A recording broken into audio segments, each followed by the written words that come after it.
Getting set for the Raptors and the Cavs. Ricky Rubio, what an insurance piece he's been. The night that Colin Sexton went down, he stepped in and had 37 and 10 against the Knicks, and now providing veteran leadership for an improved Cleveland Cavaliers team. I'm Brad Fay. Welcome back to Uber Eats Raptors Central. Some of us grew up on a pretty good Cleveland Cavaliers team coached by Lenny Wilkins in the 80s. Couldn't get by the Bulls, but always competitive. This century has been all about with or without LeBron. LeBron James in Cleveland, very good team, including a championship. Without him, they are always in the lottery. And now, for the first time this century, without the King, the Cavs are a contender. Here's Blake Murphy.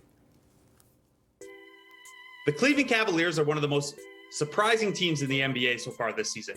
Not only are they on pace to blow away their preseason win total over-under of 26.5, they recently had a streak of 14 consecutive games covering against the spread.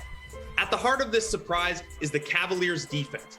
Excluding garbage time, they rank third in the league with a defensive rating of 104.1, or 1.04 points every time an opponent comes down the court.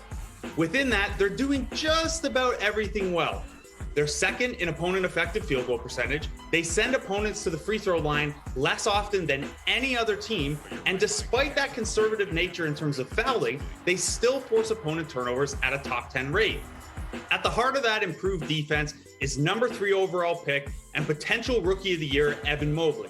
I know Raptors fans think Scotty Barnes should be at the top, Cade Cunningham in the mix as well. But Evan Mobley is the rare rookie who's made a tremendous impact defensively, both in terms of eye test and the analytics. With Mobley on the floor, that elite Cavs defensive rating gets even lower at 98.2. That means that opponents are averaging less than 1 point on each trip down the court. Mobley's also averaging 1.8 blocks per game, which plays into the Cavs' strength protecting the rim.